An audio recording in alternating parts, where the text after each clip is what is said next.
এই মুহূর্তে দেখতে পাচ্ছেন আরামবাগের যে হসপিটাল মোড় থেকে রেল স্টেশন যাওয়ার রাস্তায় পিডব্লিউডি যে নোটিশ পড়েছিল গতকাল বিকালে, সেই নোটিশের পরিপ্রেক্ষিতে স্থানীয় মানুষজন যাদেরকে উচ্ছেদ করা হবে সেই মানুষজনের সঙ্গে কিন্তু কথা বলতে এসেছেন আরামবাগের বিধায়ক, বিজেপি বিধায়ক মধুসূদন বাগ। তিনি কিন্তু যাদেরকে উচ্ছেদ করবে, যে বস্তি বাড়িগুলি পড়ে গেছে, যে বাড়িগুলি উচ্ছেদ করা হবে পিডব্লিউডির পক্ষ থেকে, সেই বাড়িগুলির পরিবারের লোকজনের সঙ্গে কিন্তু ইতিমধ্যে কথা বলতে বেরিয়েছেন। এই মুহূর্তে সেই ছবিটা আমরা সরাসরি দেখাচ্ছি। আরামবাগের বিজেপি বিধায়ক মধুসূদন বাগ আরামবাগ হসপিটাল থেকে স্টেশন যাওয়ার রাস্তায় যে দুধারে বাড়িগুলি ছিল, সেই বাড়িগুলিতে ইতিমধ্যে পিডব্লিউডি নোটিশ করেছে যে ভেঙে দিতে হবে রাস্তা চওড়ার জন্য। সেই কারণে সেই খবর পেয়ে আজকে মধুসূদন বাগ বিজেপির বিধায়ক তিনি কিন্তু পরিবারের লোকজনের সঙ্গে যাদের বাড়িতে নোটিশ পড়েছে তাদের সঙ্গে কিন্তু কথা বলতে এসছেন। সেই ছবিটা আমরা সরাসরি দেখাচ্ছি। সেই ছবিটা দেখতেই পাচ্ছেন। সেই ছবি আমরা বিস্তারিত শুনবো যে বিধায়ক কি বললেন এবং উচ্ছেদকারী যারা আছেন তাদের সঙ্গে কি বললেন। নোটিশ করা হয়েছে পিডব্লিউডির পক্ষ থেকে, কিন্তু নোটিশ করা হয়েছে, সেই কারণে বিধায়ক কিন্তু ইতিমধ্যে এখানে উপস্থিত হয়েছেন। এবার যদি পুরোটাই যদি বলে আমরা গরিব মানুষ যদি ভেঙে দিতে বলে তাহলে আমরা কোথায় যাবো বলুন? তাহলে আমাদের আগে ব্যবস্থা করে দিয়ে আমাদের বিধায়ক কিন্তু কথা বলছেন, যাদের বাড়িতে নোটিশ পড়েছে তাদের সঙ্গে কথা বলছেন।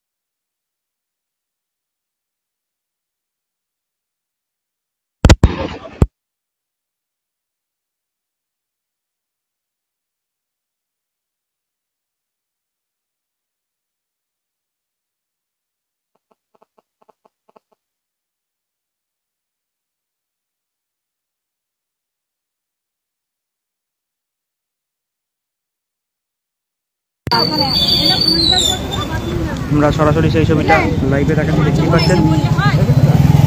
হ্যাঁ, সাউন্ডের একটু সমস্যা হচ্ছে বুঝতে পারছি। এই মুহূর্তে আরামবাগের বিধায়ক তিনি এসেছেন, যাদের বাড়িতে নোটিশ পড়েছে তাদের সঙ্গে কথা বলছেন। সরাসরি সেই ছবিটা লাইভে দেখাচ্ছি।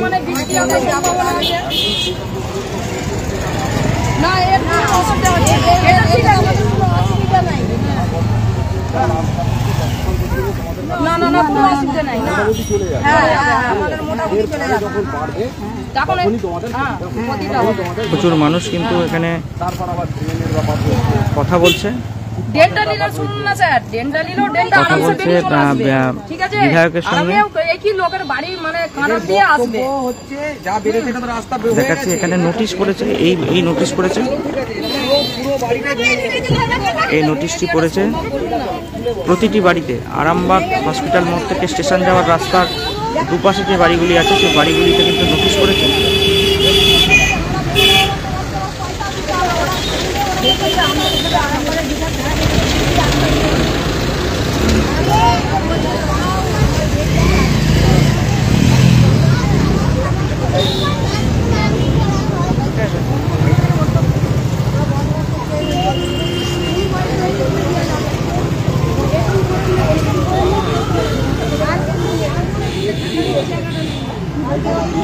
দেখাচ্ছি ছবিটা সরাসরি লাইভে। ইতিমধ্যেই এখানে আরামবাগের বিধায়ক মধুসূদন বাগ যাদের বাড়িতে নোটিশ পড়েছে তাদের সঙ্গে কথা বলতে এসেছেন। সেই ছবিটা আমাদের এখন তো আপাতত আমাদেরকে থাকতে দিতে হবে। আমাদের তো এখন হাত পা গুটিয়ে গেছে, আমাদের তো কিছু করার নেই। আমরা তো ছোট ছোট বাচ্চা নিয়ে আছি, কেউ কারু বাচ্চা পেটে আছে, তাহলে কোথায় যাবে বলো আমাদের তাদেরকে? তারা কদিনের টাইম দিয়েছে আপনাদের? করবে 1 সপ্তাহ টাইম নিয়েছে। আজকে তো হচ্ছে যে 1 সপ্তাহ টাইম নিয়েছে, 15 দিন হয়ে গেছে, তো হয়েই গেল। বিধায়ক কি বলছেন?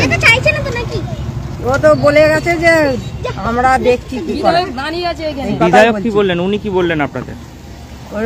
সেই কথাই বললু, যদি ব্যবস্থা করে দেয় তা ভালো। ওনার নাম কি? তাই তো বলছি, আমার নাম সরস্বতী দিয়ান।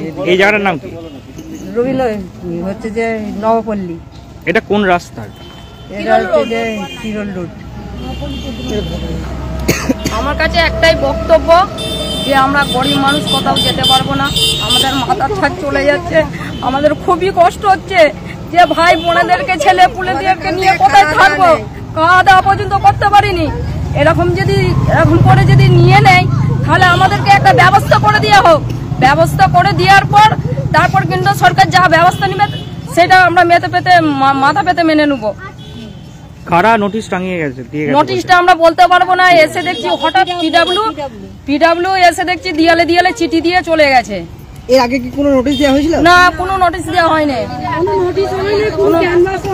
কিছুই হয়নি। এমনি শুধুমুধুই অটোমেটিক কালকে নোটিশ টাঙিয়ে দিয়ে চলে গেছে। 7 দিনের সময় দিয়েছে, প্রায় 2 দিন কেটেই গেল, আর হাতে আমাদের সময় মাত্র 5 দিন আছে। এই 5 দিনের মাথায় আমরা কি করব? কোথায় যাবেন তাহলে? কোথায় যাবো? এখানে মরতেই মরবো। যখন ভাঙতে আসবো তখন ওইভাবে পড়ে থাকবো, সবাই মিলে ছেলে বউ ছেলে নিয়ে ওই বাড়ির মধ্যে পড়ে থাকবো।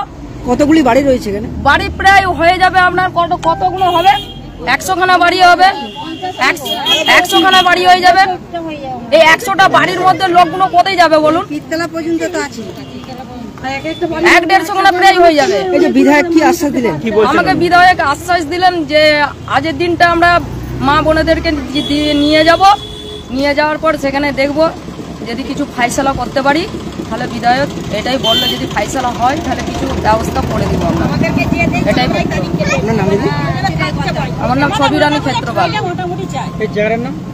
আরামবাগ নবপল্লী। কি করবেন? এত তো কিছু দেখলেন, এতগুলো বাড়িতে দেখুন, প্রথমত আপনি যদি বলেন যে পশ্চিমবঙ্গে একটি মানবিক সরকার চলছে, তার মানে তার যে মানবিকতার রূপ আপনারা এখানে দেখতে পাচ্ছেন।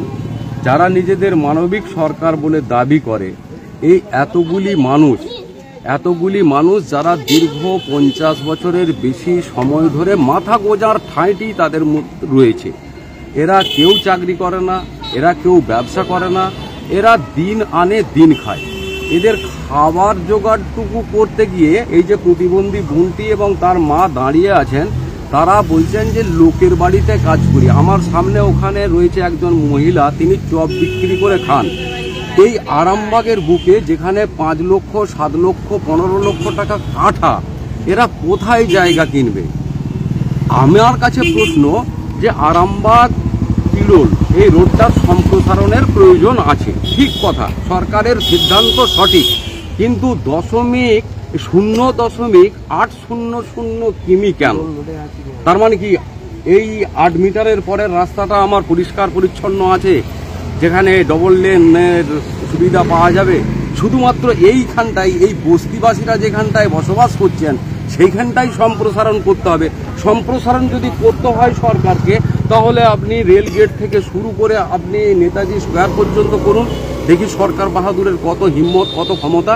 এই গরিব মানুষের উপর স্টিম রোলার চালানো হবে নাকি? 3.75 মিটার এই রাস্তা বর্তমানে রয়েছে। এই রাস্তাটা প্রায় 12 ফুট চওড়া রয়েছে রাস্তাটা বর্তমানে। এই রাস্তাটাকে করা হবে 16 ফুট।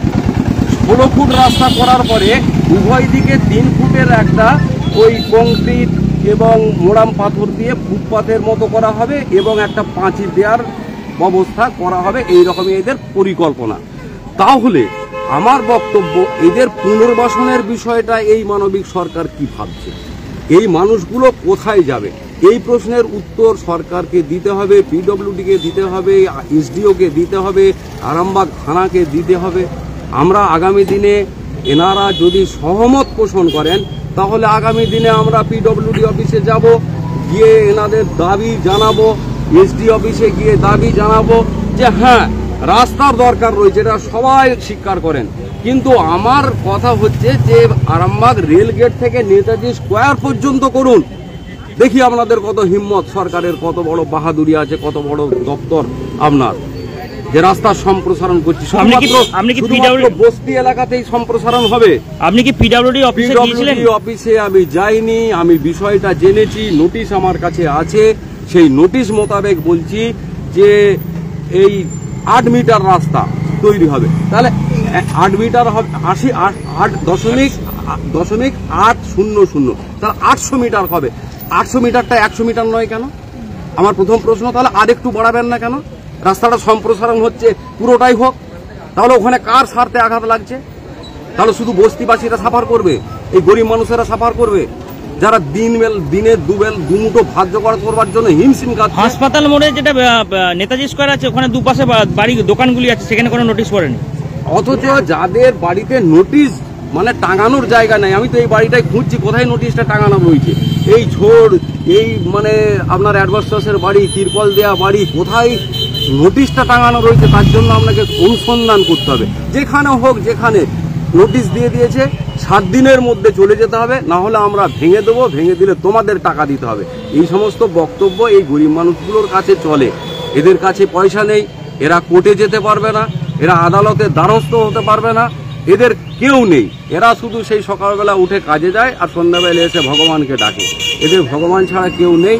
আমরা আশ্বস্ত করছি, আমরা ভারতীয় জনতা পার্টির একজন বিধায়ক হিসাবে, এখানকার জনপ্রতিনিধি হিসাবে, যে আগামী দিনে যদি আপনারা আমার সঙ্গে থাকেন, আমাদের সঙ্গে থাকেন, তাহলে যেখানে যেখানে দরবার করা দরকার, ন্যায় বিচার পাওয়ার জন্য যেখানে যেখানে যাওয়া দরকার, সেই সমস্ত জায়গাতেই আমরা যাব।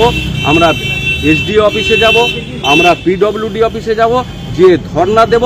যেমনভাবে আমার এই বোনটি বলছেন যে আমরা এখানেই থাকবো, যদি ভাঙে এখানেই ভেঙে দেবে, যদি ভাঙা ওই দেয়াল চাপা পড়ে মরি তো এখানেই মরবো, তাছাড়া আমরা এখান থেকে কোথাও যাব না। মানুষের রুজির লড়াই, মানুষের জীবনে 3টে জিনিস, অন্ন, বস্ত্র, বাসস্থান। অন্ন তো ওরা যা হোক করে জোগাড় করছে, বস্ত্র তো যা হোক করে জোগাড় করছে। যে বস্ত্রগুলো পরে রয়েছে এরা নিম্নবিত্ত পরিবারের মানুষের পোশাক। এদের শরীরের পোশাক দেখলে বোঝা যায় এদের অর্থনৈতিক অবস্থা। এরা যে অর্থনৈতিক অবস্থার মধ্যে এরা বসবাস করছে, এদের জায়গা কেনার বিন্দুমাত্র ক্ষমতা নেই।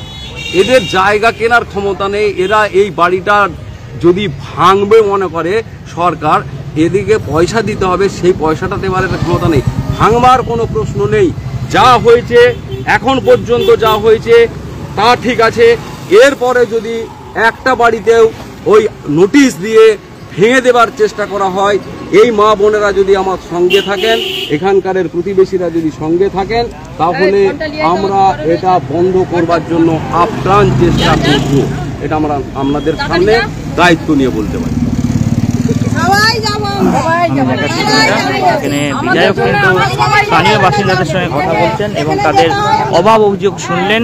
বিধায়ক বললেন যে এখানে স্থানীয়রা যদি তাদের সঙ্গে থাকেন, তাহলে তারা বিধায়ক পিডব্লিউডি অফিস থেকে, এসডিও থেকে বিভিন্ন দপ্তরে গিয়ে দরবার করবেন, যাতে এনাদের পুনর্বাসন দেয়া যায়, এমনটাই বললেন। এখনো দেখাচ্ছি এমএলএ কিন্তু কথা বলছে বিধায়ক। এখন এই পর্যন্তই। পরবর্তীকালে আমরা বিভিন্ন খবরাখবর নিয়ে আবার লাইভে আসবো। নিউনুর সোফা সেন্টার, এখানে সমস্ত রকম সোফা পাইকারি ও রিটেলে বিক্রয় করা হয়। সমস্ত সোফা নিজস্ব কারখানায় তৈরি করা হয়। প্রোপাইটার হানিফ হোসেন খাঁ ও রুহুল হোসেন খাঁ, বড়ডোঙ্গল হাটতলা সিনেমা হলের সন্নিকটে, হুগলি। যোগাযোগ 7797170093 এবং 9382003105।